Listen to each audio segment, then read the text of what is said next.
Regarding racism in the Conservative Party, there's about one ban on you will not apply to him and Matthew Hilton. Well, you hear what are we to make of?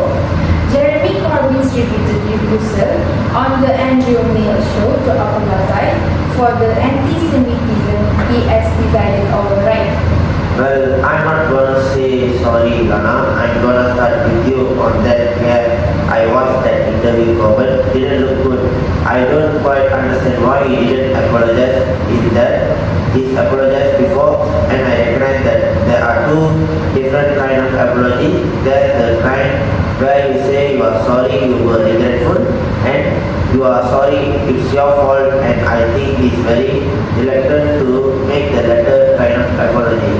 And what about the first question regarding racism in the Conservative Party? I have found the evidence of anti-Semitism in the Labour Party more persuasive that it's more of an institutional problem than I find the sporadic evidence in the Tory Party. If nothing else, the Chancellor of the Exchequer is Muslim, and that's the second most powerful position, Muslim background. Main shade of Aussie has a powerful story diversity in the Conservative Party.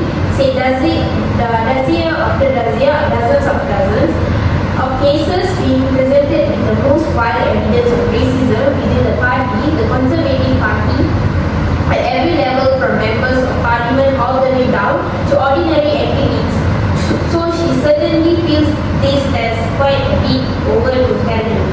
Well, I think that racism and all its form is obviously wide and unacceptable, and we need to do everything we possibly can do to stamp it out. I think the idea that because there's a minister from a particular faith and senior minister in this case who is Muslim somehow, that of the rest of the party from being able to have to live up to standard, and we know there has been hand up rise in racism around the times when Boris Johnson does refer to Muslim women wearing burqas as letter boxes and so forth, but that is evidence based, so it goes back in a sense to the question. It's just an image. He was being light-hearted. And let's ask the woman in the audience. You want to talk about what? About that? What about the ridicule you use about people in blue boxes? When I walk down the street and I get told after that to go back to my responsibility. That was an image. Wait, you are now spreading hate like saying that what is wrong with saying it's a letterbox. You are spreading hate. Standard sir, did you read the original offense? Did you read the other piece? He was standing up for Muslim women's right to wear whatever they want. Also, new includes the niqab, and they take these contributions to what you see. I'm talking about out of many Muslims I get told to go back to the man I get physically assaulted just walk up to the gym in broad daylight. There is consequences to say something like that. I'm very sorry to hear about your experience, but I can't see how you can blame Boris Johnson well-rendered. This is clearly the money pool with Prime Minister. I mean, it is not the first time this to come up on the program. I have to say, well, he said, on with one but and you are out. Does that not apply to himself that was? A question where no bouncing up is how our parties act. I have say whenever the party has found somebody in our party who has acted in a way that is abusive or wrong about any religion or any race, know somebody's experience bullying some my descendants come from the Jewish, so anything like that is completely unexpected, not ever have to suffer from anybody kind of abuse. You are talking about what you say, you don't understand that I do understand. I have to say I do believe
the question, so why did Germany forbid?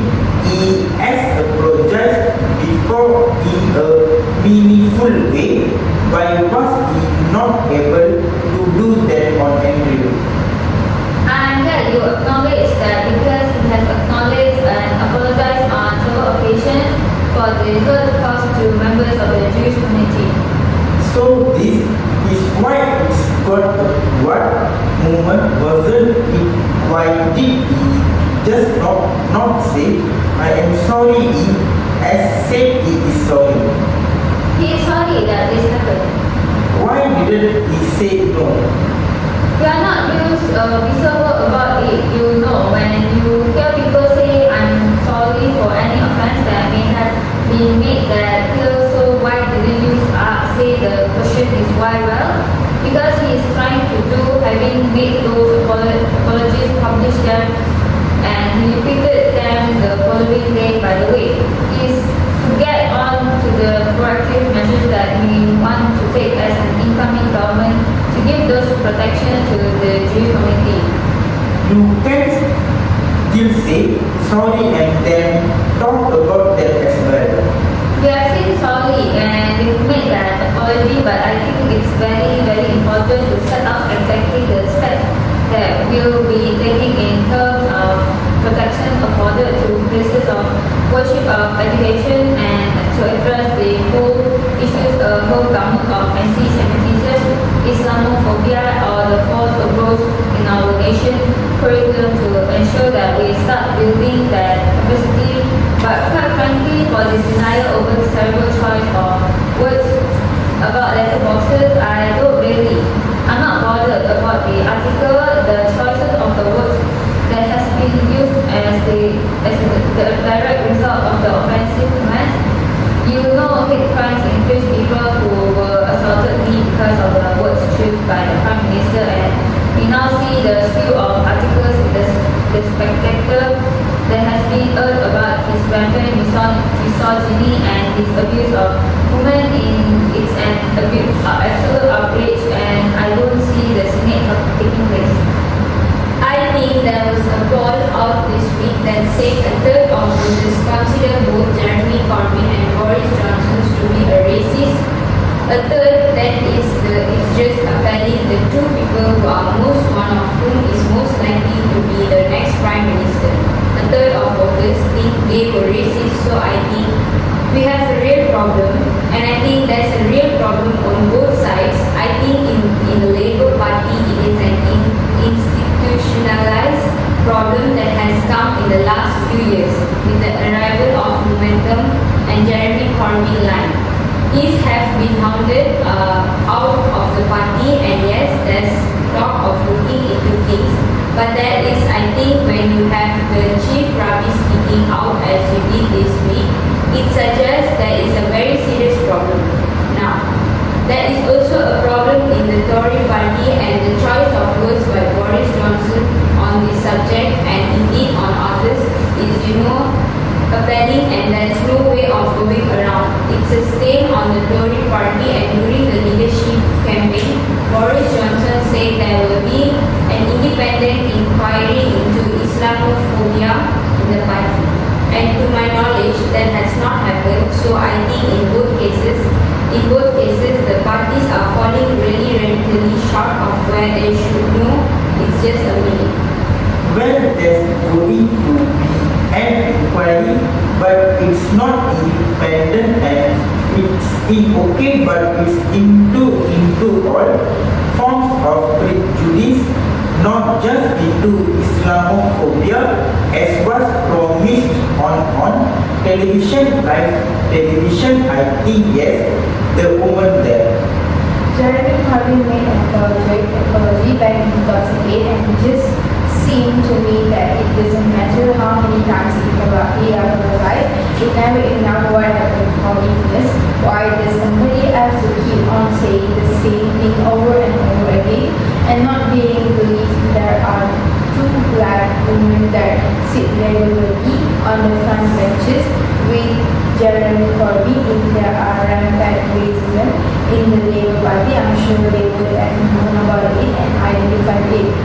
I didn't believe that he gets a fair deal from the media or the press in terms of wanting to protect their position and their millions that they part of overseas in offshore accounts, and they see him as a threat to that position, and that's what this is all about. And quite frankly, continual humiliating of Jeremy Corbyn for no good reason, and it just seems to me that people just do understand or recognize a decent person when they see one anymore. They want people to keep on being nasty and spiteful and evil all the time, and it's not right. But I can see people agreeing with